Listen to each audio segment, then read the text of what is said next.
இப்படி ஒரு நாளை எதிர்பார்க்க முடியாது. இதுக்கு ஒத்தியே எதுவும் கிடையாது. அவரை நான் முதல்ல சந்தித்த போது எப்படி எங்கூட பழகினாரோ அப்படி தான் அவர் பெரிய நட்சத்திரமான பிறகும் என்கிட்ட பேசிக்கிட்டு இருந்தார்.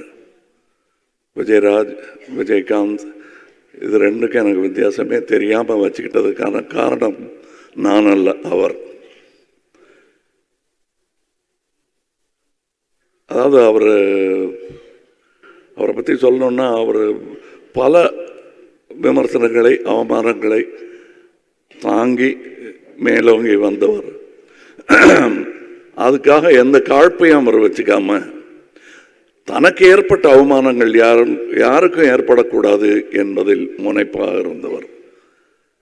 அது பாராட்ட வேண்டிய ஒரு விஷயம். நாம் கடந்து வந்துட்டோம், அடுத்தவங்க அவங்க பார்த்துக்கிட்டோம் அப்படிங்கிறது இல்லாமல் அவங்களுக்காக போராடும் ஒரு குரல்.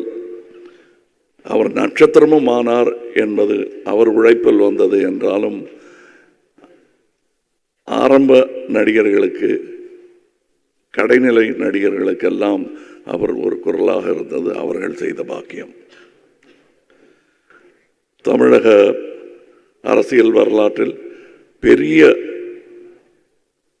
தலைவர்களுக்கெல்லாம் வரும் கூட்டம் இவருக்காகவும் வந்ததை நான் பார்த்தேன். அதில் அவர் சேர்த்த சொத்து என்னால் அதுதான்.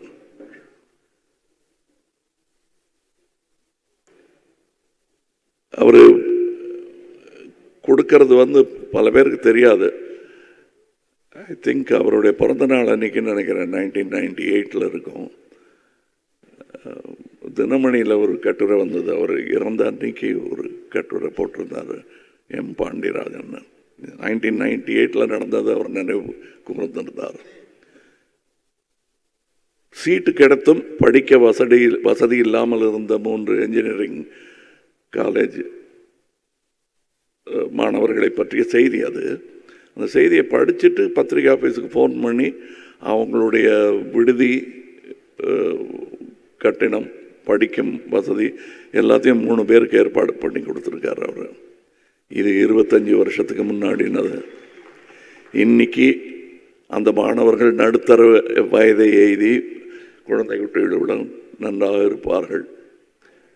அதை அவர்களும் மறக்க மாட்டார்கள். நினைவில் வைத்துக் கொண்டிருந்தவர்கள் யாரும் மறக்கவும் மாட்டார்கள்.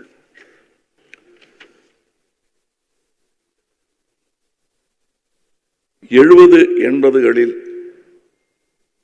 அந்த சமூக அரசியல் கோவங்களை எல்லாம் பிரதிபலிக்கும் ஒரு சினிமா உருவமாக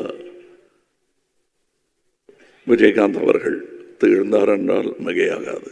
கண்டிப்பாக அது ஒரு, எனக்கு அவர்கிட்ட நான் அவருடைய இரங்கல் கூட்டத்தில் அன்னைக்கு அவர் பூதவுடல் அங்கே இருக்கும்போது நான் சொன்னேன், எனக்கு அவர்கள் பிடித்த பல நல்ல குணங்களில் ஒன்று அவருடைய நியாயமான கோபம் என்று.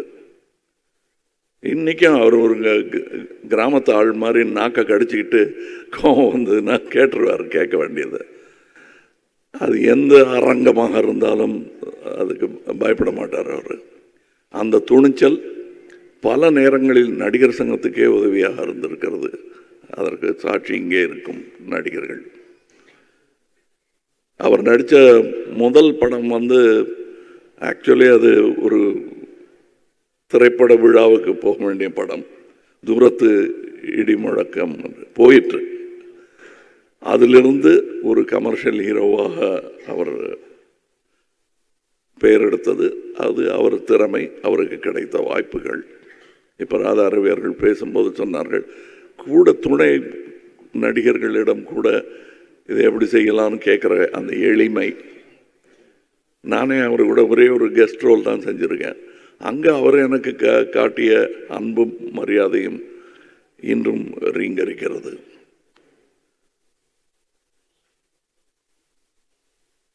அவருக்கு இருந்த நண்பர்கள் இங்கே கூடியிருக்கிறார்கள்.